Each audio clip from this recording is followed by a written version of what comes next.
Welcome to this journey through one of the most unsettling cases recorded in the history of the United States. Before we begin, I invite you to leave in the comments where you're watching from and the exact time at which you're listening to this narration. We are interested to know how far these documented accounts reach and at what moments of day or night they find their listeners. In the autumn of 1837, the St. Louis Hotel in New Orleans was packed with the city's wealthiest men.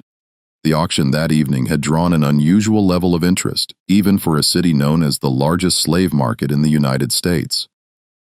What made this particular sale different was not the number of human beings on the block, but rather the presence of a single woman who would soon become known throughout the city as the Pearl, a name that would echo through the cobblestone streets of the French Quarter for decades to come. She stood 5 feet and 4 in tall, with skin described in the auction papers as the color of fresh cream with the slightest hint of coffee. Her eyes were a deep amber that seemed to change hue depending on the light, and her hair fell in long, glossy black waves down her back. The auctioneer, a man named Thomas Williams, introduced her simply as lot number 17. But those in attendance knew they were witnessing something extraordinary, as whispers moved through the crowd like ripples on the Mississippi. The bidding began at a staggering sum, 5 times the price of an ordinary house servant. What happened next would become one of the most peculiar chapters in the history of New Orleans, a city already infamous for its complex racial hierarchy and the brutal economics of human bondage. It would connect powerful families, unearth forgotten secrets, and eventually lead to a series of disappearances that remained unexplained until 1962. When a renovation project at the old Delocqua Mansion on Royal Street uncovered a hidden room containing a leather-bound journal, 3 human finger bones, and a portrait of a woman whose beauty, even captured in aging paint, seemed almost otherworldly. This is the story of Elellanena Reynolds, known to most as the Pearl, and the terrifying truth behind her disappearance in the winter of 1842. The auction that night in 1837 was recorded by multiple witnesses, including James Thornton, a northern businessman visiting New Orleans to establish cotton trade connections. In his personal diary recovered from his estate in Boston in 1952, Thornton described the scene with evident discomfort. "I have never witnessed such frenzy among gentlemen of standing as occurred tonight at the Hotel Exchange. The woman on sale was indeed remarkable in appearance. Yet the behavior of those present seemed driven by something beyond mere desire for human property. One could detect an almost religious fervor in their bidding, as though acquiring this particular slave had significance beyond the material realm." What Thornton couldn't have known was the complex web of history surrounding the woman on the block. Elellanena Reynolds had not been born into slavery, nor had she come through the traditional channels of the domestic slave trade. According to ship records from the port of New Orleans, she had arrived just 3 weeks earlier on a vessel called the Augusta, listed not as cargo, but as a passenger accompanying a merchant named Marcus Bennett. But by the time the Augusta docked, Bennett was dead, supposedly from a fever contracted in Havana during their journey. With no free papers found among Bennett's possessions, Eleanor was seized by port authorities and eventually placed for auction. This much was public record.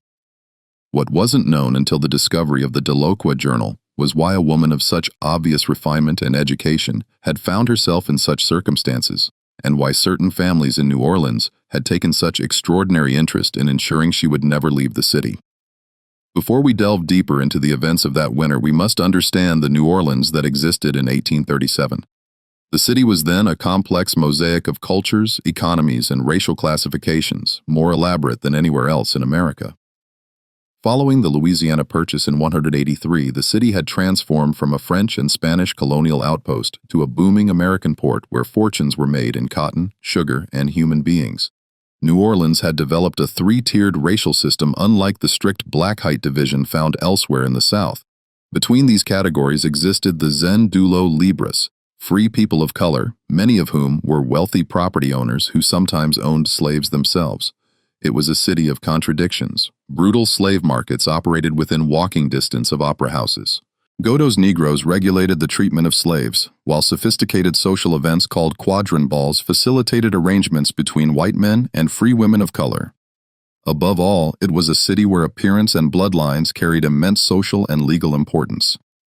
The difference between freedom and bondage could hinge on a single ancestor, a fact that would prove central to Elellanena Reynolds' story. The winning bid that night came from Charles Diacqua, a wealthy sugar planter whose family had been in Louisiana since the early French colonial period. Diacqua paid the unprecedented sum of $7,000, enough to purchase an entire plantation of field workers for a woman who, by all accounts, had no experience with domestic service or field labor. The transaction was recorded by notary William Patterson, whose ledger noted something unusual. Diacqua insisted the bill of sale described Elellanena not as a slave, but as a ward to be housed in his Royal Street residence. What happened after Elellanena was taken to the Delqua home remains clouded in conflicting accounts. The household staff interviewed decades later by a journalist from the Daily Picayune recalled that she was treated not as a servant but as a guest, given a private room in the family quarters, and provided with clothing befitting a society woman. Yet she was never seen leaving the property, and visitors to the house reported that Delqua introduced her as his distant cousin from France who spoke little English. According to household records, Delacroix's wife, Isabel, left for her family home in Natchez just 2 weeks after Elellanenna's arrival, taking their 3 children with her. She would not return for nearly 6 months. During this period, Charles Delacroix closed his Royal Street house to all visitors and conducted his business affairs entirely through written correspondence delivered by his private secretary. The mystery deepened when in January of 1838, Dr. Samuel Lawrence was summoned to the Delacroix home to attend to Elellanena, who was reportedly suffering from a persistent cough. Dr. Lawrence's medical journal, preserved in the archives of Tulane University, contained an entry that read, "Called to attend to young woman at the Delacroix residence. Patient exhibits symptoms consistent with consumption. Though her overall constitution appears sound, what troubles me more is the evident distress in her manner. When alone, she asked if I knew of her true circumstances before her arrival in New Orleans. Before I could respond, Delquire returned to the room, and she spoke no further on the matter." Dr. Lawrence noted that he prescribed a standard treatment of bed rest and tonics, but also recorded his impression that the lady's ailment seemed as much of the spirit as of the body. But he was never called back to the house. By spring of that year, rumors had begun to circulate through New Orleans society about the mysterious beauty of the Delacroix mansion. Some claimed she was Charles Diacqua's illegitimate daughter, others that she was his mistress brought from abroad. The most persistent rumor, however, was that she was somehow connected to the Villars family, one of the oldest and most secretive lineages in Louisiana, whose patriarch, Henri Villars, had been among the most aggressive bidders at the auction before Diacqua's winning offer. The Vars family had built their fortune in the early days of the colony, controlling vast sugar plantations and, according to local legend, engaging in privateering during the War of 1812. By 1837, they had largely withdrawn from public life, maintaining their estate on the outskirts of the city and rarely participating in society events. What connected them to a young woman newly arrived from Havana? This question would remain unanswered for more than a century. The Delacroix Journal, discovered during renovations in 1962, provided the first real insight into Elellanenna's life in the mansion. The journal, written in a precise, educated hand, began in February 1838. The early entries were mundane, recording weather conditions and brief notes about books read or meals taken. But as winter gave way to spring, the entries became more revealing. March 11, 1838. C has agreed to allow me access to the family library, though I'm still forbidden from venturing beyond the inner courtyard. When I asked why I must remain hidden away, he said only that it was for my protection. From what, he will not say. I begin to fear that the story he told me about my papers being processed is merely a fiction to keep me compliant. And later, April 23, 1838, today, C brought a visitor, an elderly man named Vars, who stared at me with such intensity that I felt as though he was searching for something in my features. They spoke in French, believing I could not understand about the resemblance and the bloodline. When I later asked C about this conversation, he became agitated and reminded me of my precarious position. Without free papers, I remained legally his property, regardless of my true history. The journal entries became increasingly distressed, as Elellanena apparently began to realize that Delacroix had no intention of securing her freedom, as he had initially promised. By summer, she was planning an escape. July 17, 1838. I have managed to make contact with a housemaid who has agreed to deliver a message to the offices of the American consul. If my mother's story was true, my birth in Philadelphia should be sufficient to establish my free status. Regardless of my appearance, I must act quickly before S.E. makes good on his threat to send me to his plantation if I continue to cause difficulties. The next entry, dated August 2nd, contained a single line. It was a trap. The maid informed C of my plan. I am to be moved tomorrow. The journal then fell silent for nearly a month. When entries resumed in September, Elellanena was writing from Beau Refuge, the Delacroix sugar plantation 50 miles downriver from New Orleans. Her situation had clearly deteriorated. September 5, 1838, I am kept in the former overseer's house, separate from both the main residence and the slave quarters.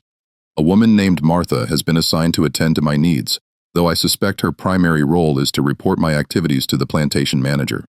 I have seen C only once since my arrival when he came to inform me that any further attempts to contact outside authorities would result in my being reclassified as a field worker. The meaning was clear enough. It was at Beau Refuge that Elellanenna's story intersected with another mysterious figure in the narrative. Joseph Miller, a northern abolitionist who had infiltrated Louisiana society, posing as a doctor interested in treating slave ailments. Miller's coded correspondence with anti-slavery activists in Boston, decoded and published in 1949, made reference to a woman of unusual circumstance held at the Delacroix plantation who claims to have been born free in Philadelphia to a mother who was herself a freeman. Miller apparently managed to speak with Eleanor briefly during a visit to Beau Refuge in October 1838. He wrote, "The subject has reason to believe her imprisonment is connected not to ordinary human trafficking, but to some matter of inheritance and identity that threatens powerful interests in this region. She begs assistance in contacting authorities in Philadelphia who might have record of her birth and parentage." Miller promised to investigate her claims, but his work in Louisiana came to an abrupt end in November 1838 when his true purpose was discovered. He narrowly escaped the state with his life. There is no record that he ever managed to pursue Elellanenna's case further. Elellanenna's journal entries from Beau Refuge grew increasingly infrequent through the winter of 1838 into 1839. She recorded her observations of plantation life, her failed attempts to convince household servants to aid her, and her growing suspicion that her confinement had some purpose beyond mere ownership. December 12, 1838. I overheard the plantation manager speaking with the visitor about the Var's inheritance and the problem of verification, and when they realized I was within earshot, they fell silent and separated. Later, I asked Martha if she knew anything about the Var's family. She grew pale and refused to speak on the subject, saying only that they were not people to be trifled with. What connection could I possibly have to them? The mystery deepened in February 1839 when, according to the journal, Eleanor received an unexpected visitor. Previa himself, now quite elderly, came to Beau Refuge without Delacroix's knowledge or permission. February 26, 1839. The old man came alone, dismissing Martha from the house. He asked about my mother, specifically whether she had possessed a gold locket with an engraving of a ship. When I confirmed that she had worn such a piece until her death, he nodded as though something had been confirmed. He then asked if I knew the circumstances of my father's death. I told him what mother had always said, that he was a French merchant who died at sea before my birth. At this, the old man made a sound that might have been a laugh or a sob. "Your mother was a prudent woman," he said, "but perhaps too prudent for your own good." He left without explaining further, promising to return, though I am not certain whether to hope for or dread such a visit. Henri Var never did return to Beau Refuge. 3 days after his visit to Eleanor, he was found dead in his study, apparently from natural causes related to his advanced age. His death, however, set in motion a complex legal battle over the substantial Var's estate, as Henry had died without a male heir. His nearest relative was a nephew named Louis Var, who immediately filed to claim the inheritance. It was during this inheritance dispute that the connection between Eleanor and the Var's family began to emerge, at least in the pages of her increasingly fragmented journal. In April 1839, she wrote, "April 9, 1839, C arrived in a state of great agitation, demanding to know exactly what the old man had said to me. When I related our brief conversation, he became even more disturbed. Did he mention any documents? He asked repeatedly, any papers he might have given your mother. I told him truthfully that the old man had mentioned nothing of the sort. C then searched my room thoroughly before leaving, taking with him my mother's Bible, the only possession I had managed to keep with me from Philadelphia. Within its pages were my mother's few letters and papers, including my certificate of birth. I fear I have now lost the only proof of who I truly am. And clears throat.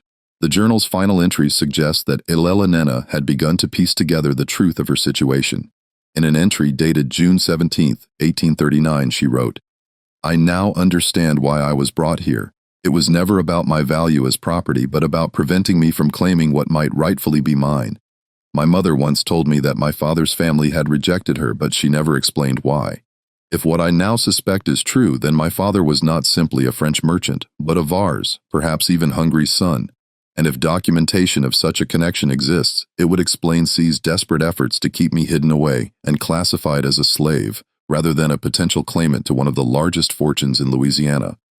This theory aligned with rumors that had long circulated in New Orleans about Henriville's estranged son, Jean-Baptiste, who had allegedly formed a relationship with a free woman of color in Philadelphia in the early 1800s. According to these rumors, Jean-Baptiste had been downed by his father, but may have secretly married the woman before his death at sea in 1817, the year of Eleanor's birth. If Elellanena was indeed Jean-Baptiste's legitimate daughter, and if proof of the marriage existed, she would have had a claim to the villa's inheritance under French inheritance laws that still influenced Louisiana's unique legal code. Such a claim would have been unprecedented and scandalous, as it would have meant recognizing a woman with African ancestry, however minimal, as the rightful heir to one of Louisiana's most prestigious white family fortunes. The final dated entry in Elellanena's journal was from September 3, 1839. She wrote, "I have found a way.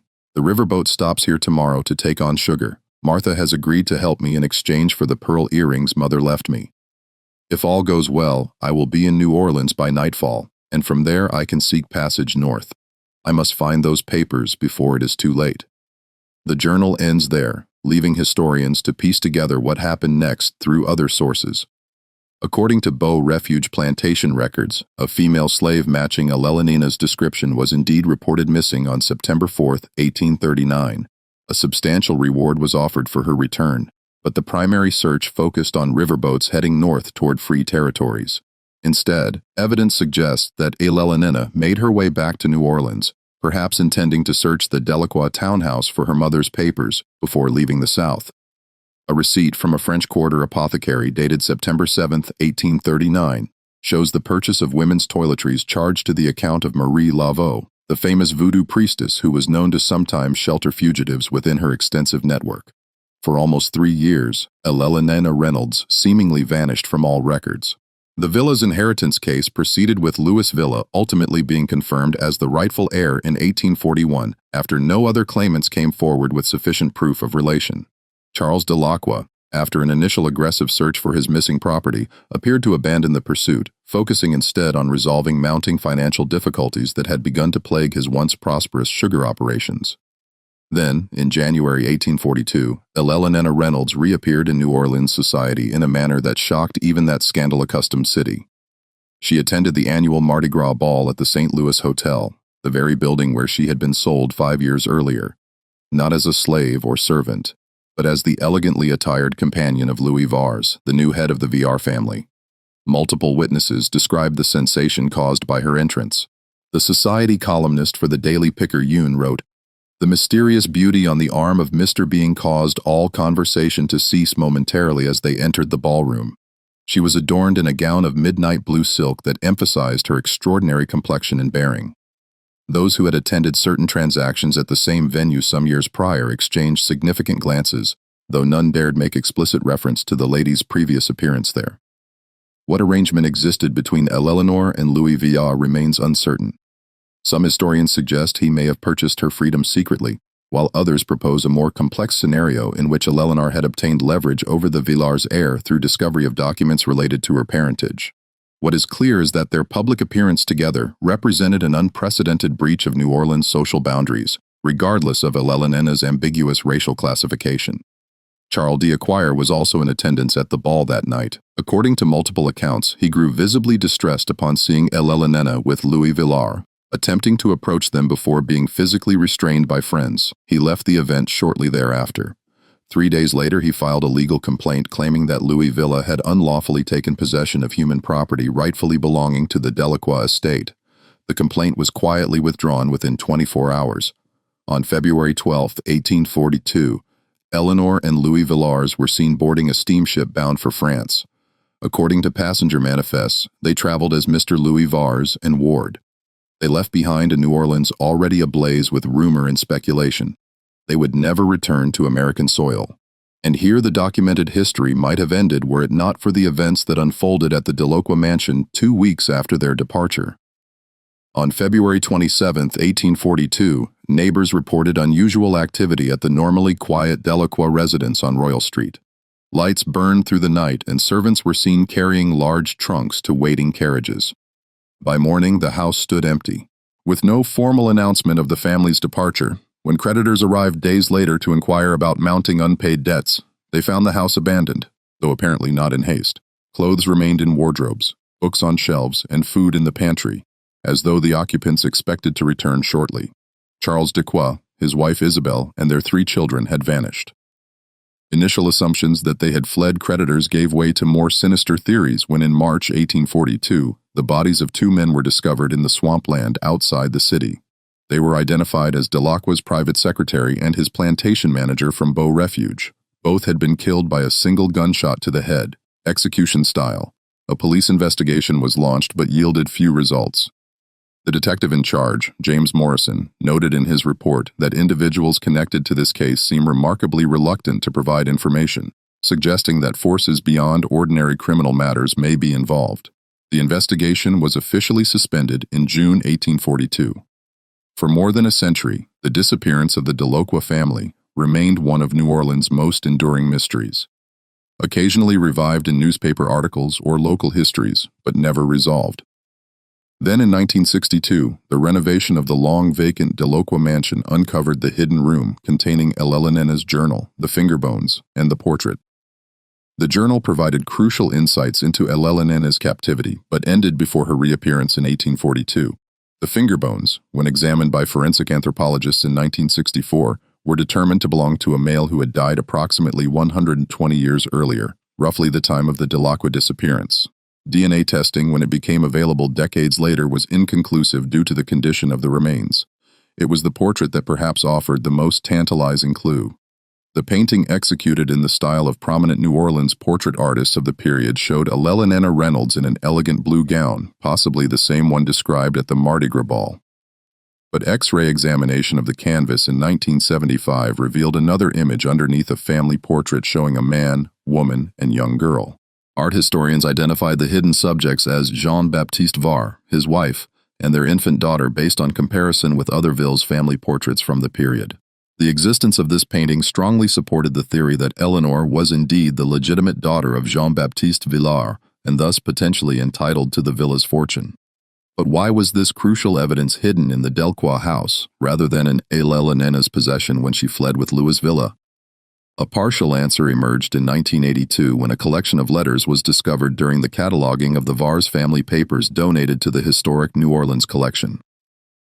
The letters exchanged between Louis Vars and an unnamed correspondent in Paris between 1841 and 1842 suggested a far more complex scenario than had previously been imagined. In one letter dated December 1841, Louis wrote, "The arrangement is proceeding as planned. I have made contact with the subject and explained our mutual interest in resolving this matter quietly. She is understandably suspicious, but sees the logic in cooperation rather than continued conflict. D remains the primary obstacle as his financial entanglements with my late uncle make him particularly resistant to any settlement that might expose their previous dealings." A subsequent letter from January 1842 stated, "The documents have been verified by my attorney. There can be no doubt as to their authenticity or their legal implications. Had these papers come to light during the inheritance proceedings, the outcome would have been quite different. However, our present arrangement satisfies all parties. She gains her freedom and a suitable settlement while the family avoids both scandal and financial restructuring. D alone remains unpacified, but I believe his economic circumstances will eventually compel his cooperation." These cryptic communications suggested that Louis Villars had discovered proof of Elellanenna's legitimate claim to the Villars inheritance, but had offered her a private settlement, likely including her freedom and financial compensation in exchange for her silence and cooperation in keeping the matter from becoming public. This arrangement would have protected the Villars family reputation while satisfying Elellanenna's most immediate desire for liberty. But Charles Delacroix, having paid an enormous sum for Eleanor and perhaps being privy to financial irregularities in Aurivar's dealings, was not included in this arrangement.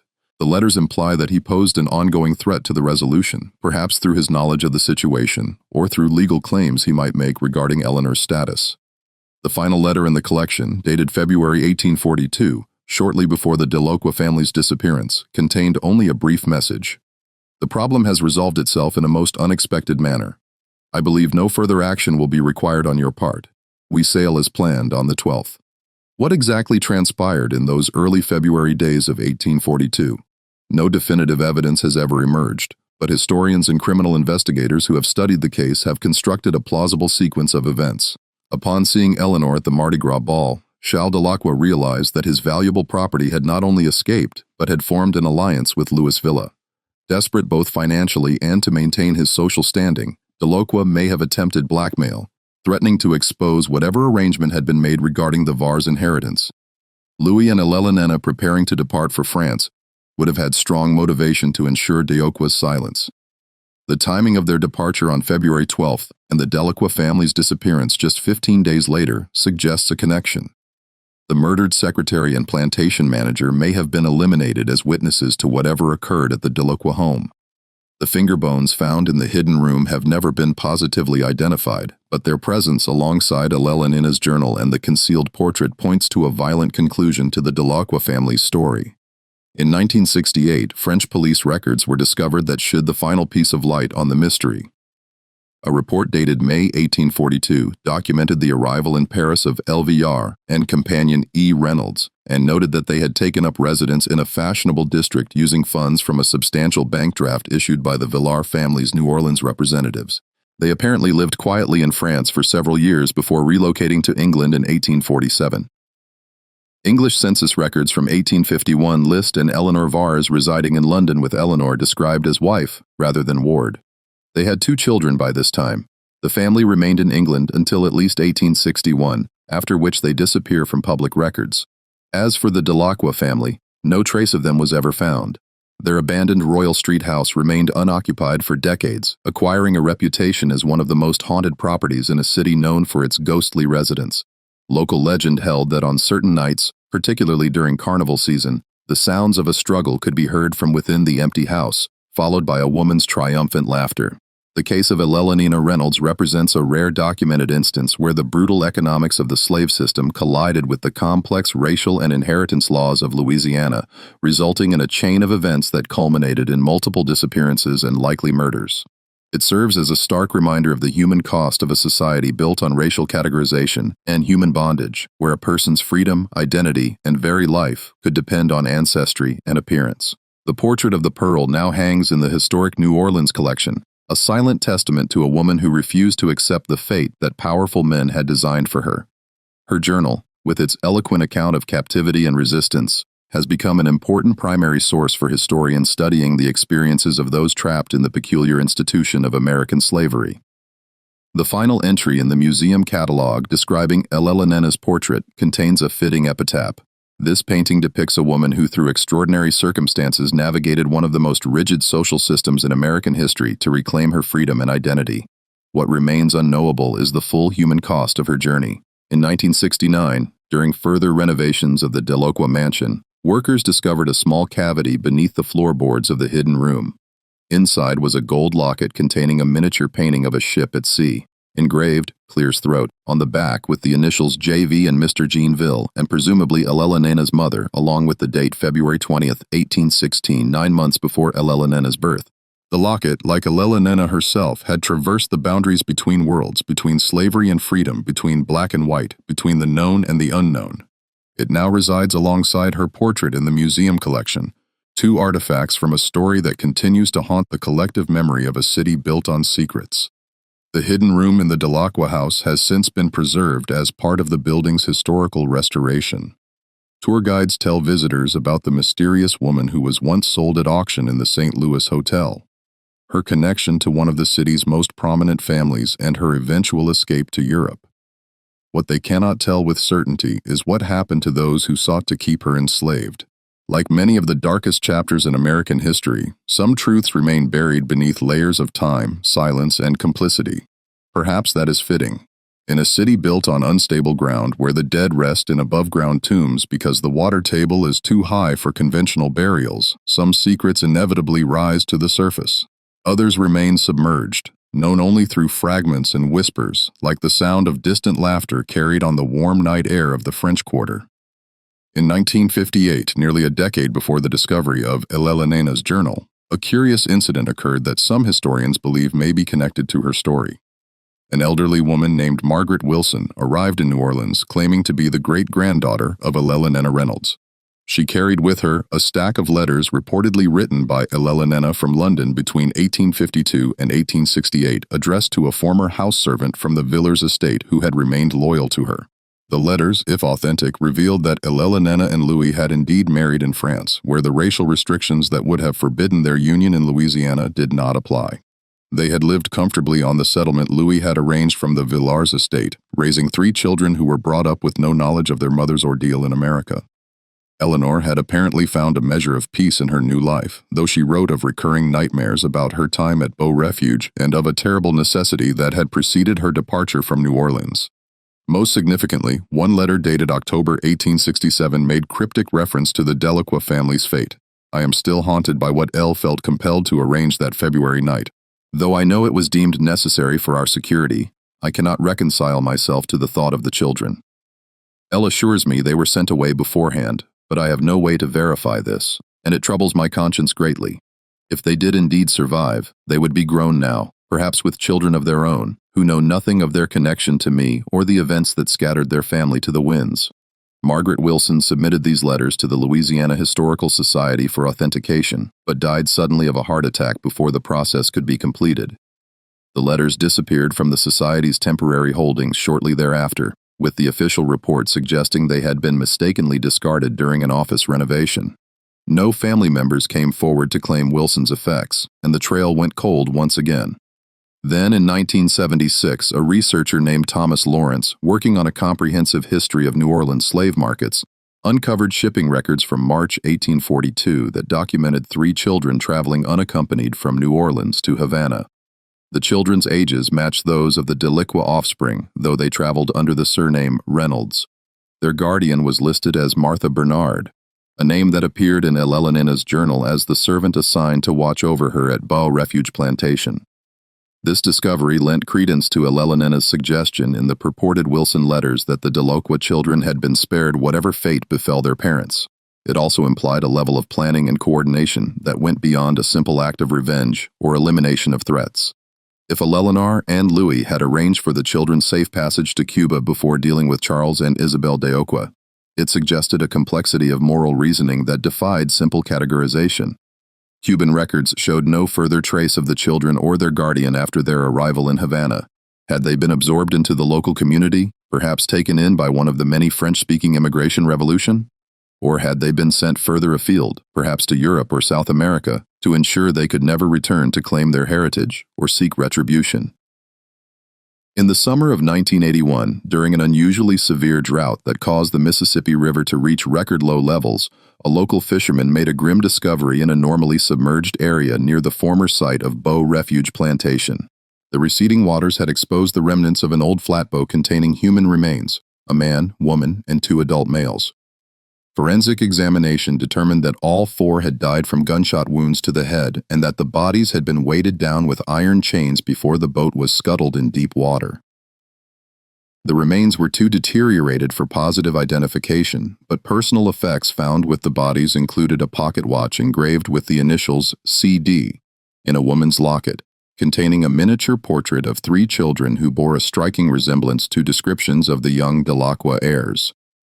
The estimated time of death based on the limited forensic techniques available was consistent with the Delacroix family's disappearance in 1842. This discovery provided the most compelling evidence yet for what many had long suspected. Charles and Isabel Delacroix, along with 2 male associates, likely the secretary and plantation manager, whose bodies had been found in the swamp shortly after the family's disappearance, had been executed and disposed of in the Mississippi River. The careful concealment suggested not a crime of passion, but a calculated elimination of witnesses and potential threats. What remained unclear was the extent of Elellanenna's involvement in this final brutal resolution. Had she been an active participant in planning retribution against those who had enslaved her? Or had Louis Villars acted independently to remove obstacles to their future together? The execution-style killings pointed to experienced hands, possibly men in Louis Villars' employ, rather than the aristocratic heir himself. But the precision with which the Delacroix children had been separated from their parents before the killings suggested Elellanenna's influence, a last act of mercy from a woman who had herself been torn from her family. In 1994, the final piece of the puzzle emerged when an architectural historian researching the villa's family estate outside New Orleans discovered a sealed compartment within the master bedroom's fireplace mantel.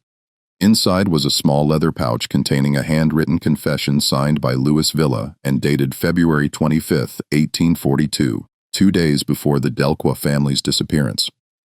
The confession, clear as throat, stated, "What I have set in motion cannot be undone, nor would I undo it if I could. The elimination of Charles and Isabelle Delacroix has become necessary not merely for my own interests, but for his safety and freedom. Their claims against her would follow us even to Europe, and D's financial desperation makes him unpredictable and dangerous. I have arranged for the children to be taken to Cuba, where Martha has contacts among the free-cold community who will ensure they are raised in comfort, though with no knowledge of their true parentage. E insisted on this mercy, though I argued it creates future risk. I could not deny her this, having witnessed the depth of her suffering at their father's hands. The men I have engaged for the task are reliable and have been well compensated for both their service and their silence. They understand that any breach of confidence will result in their own elimination. The plan will be executed tomorrow night when the household is at rest. The bodies will never be found. I record this truth not out of remorse, but to ensure that should questions arise after our departure, there will exist at least one account of what truly occurred and why it was necessary. May God, if he exists, judge me as he sees fit." The confession was authenticated by handwriting experts as matching other examples of Louis Villars' script.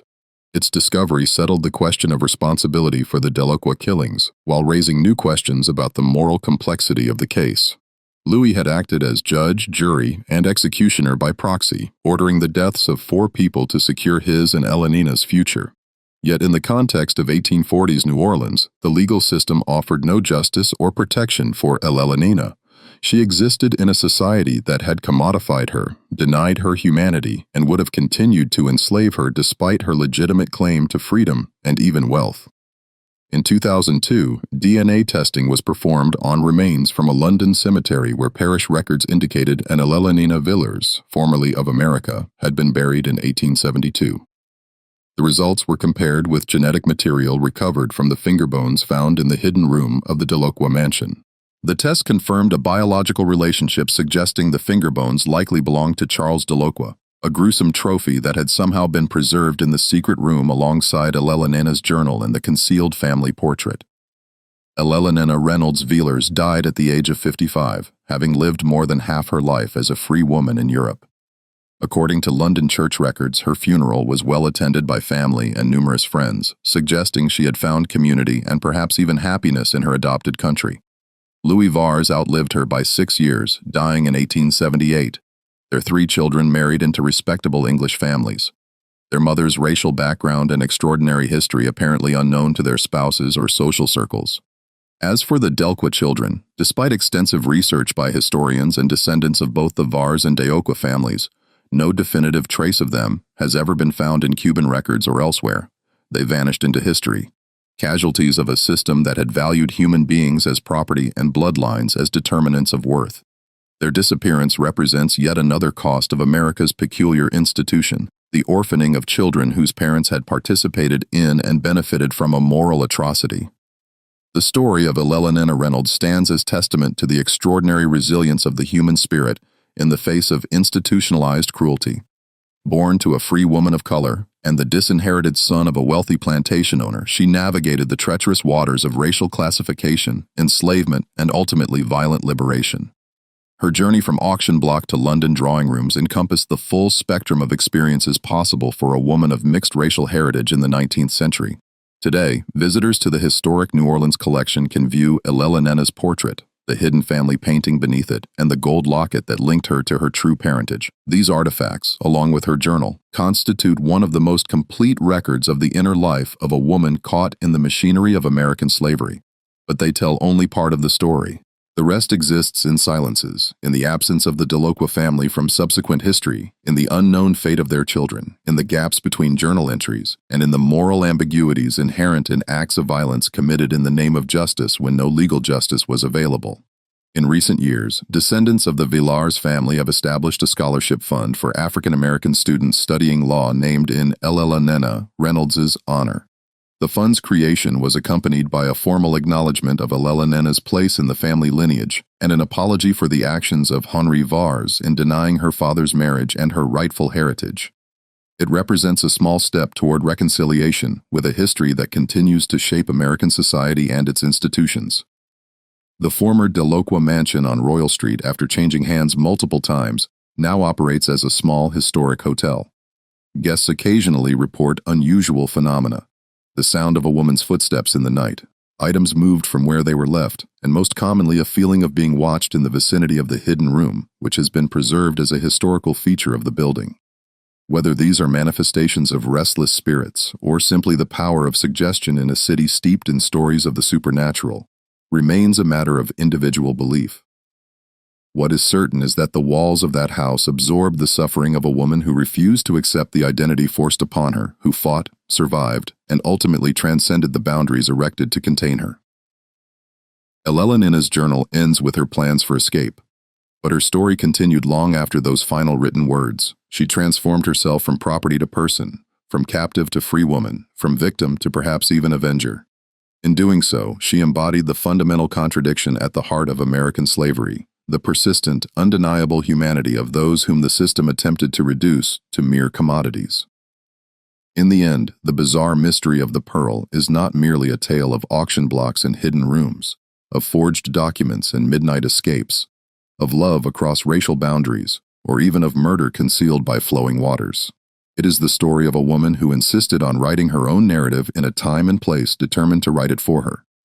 That she succeeded even at terrible cost stands as both inspiration and indictment. A complex legacy that continues to resonate in a nation still grappling with the long shadow of its founding sin. As night falls over the French Quarter and gas lamps cast their flickering glow across cobblestone streets, tour guides still point out the Delacroix house to visitors eager for tales of ghosts and scandal. Few among them recognize that they walked daily over ground where human beings were once bought and sold, or that beneath the Mississippi's muddy surface may lie the bones of those who participated in that commerce. The river keeps its secrets, as does the city built precariously beside it. But occasionally, when conditions are just right, when waters recede or walls are opened or long-sealed documents come to light, the truth emerges, demanding acknowledgement. In those moments, we glimpse not just the specific horrors endured by Elellanena Reynolds and inflicted by Charles Dica, but the larger horror of a society built on such relationships. Perhaps that is why Elellenena's portrait continues to draw visitors who stand before it in lengthy contemplation. In her amber eyes, expertly rendered by an unnamed artist, one can see both suffering and determination, the vulnerability and strength. She gazes not at the viewer, but slightly past towards something or someone beyond our field of vision. What she sees there, judgment, redemption, or simply the next chapter in her extraordinary life, remains as mysterious as the woman herself. In 2019, a team of forensic scientists and historians used advanced imaging technology to examine the hidden portrait beneath Elellenena's painting in unprecedented detail. The results confirmed what had long been suspected. The family portrayed was indeed Jean-Baptiste Villars, his wife Marie Reynolds, and their infant daughter. More surprisingly, spectral analysis of the paint revealed that Eleanor herself had likely been the artist who painted over the original portrait, using similar pigments and techniques to create her own image atop that of her family. The act represented both concealment and reclamation, a palimpsest of identity that mirrored her own complex journey. And so the story ends where it began, with an image of a woman whose extraordinary beauty belied an even more extraordinary spirit. The mystery of the pearl may never be fully resolved, But in its outline, sketched from journals and letters, ship manifests and court records, confessions and DNA results, we see reflected the larger American mystery of race, identity, and the human capacity to both inflict and overcome injustice. As you leave this account of Elellanena Reynolds' life, consider that the ground beneath your feet holds countless similar stories never recorded, never discovered, never told. For every Elellanena who managed to leave behind a journal and portrait, thousands of others disappeared into history without trace. Their struggles and triumphs known only to a God who, one hopes, kept better records than human institutions. Their collective silence echoes still on warm southern nights when the air hangs heavy with jasmine and the distant sound of riverboats. In a city where beauty and cruelty have always existed in uncomfortable proximity, listen closely and you might hear them. The voices of those who, like Elellanena, refuse to be merely what others declared them to be. Their whispers remind us that the past is never truly past, that justice delayed is often justice denied, and that the human spirit once awakened to its own worth cannot be contained by any system, no matter how entrenched or powerful. In the words written on the back of Elellenena's portrait when it was donated to the historic New Orleans collection in 1974, remember her not for her beauty, which was remarkable, nor for her suffering, which was immense, but for her determination to exist on her own terms in a world that offered her no place. In this she achieved what few of any race or station can claim. She wrote herself into being, herself into being, herself into being, herself into being, herself into being, herself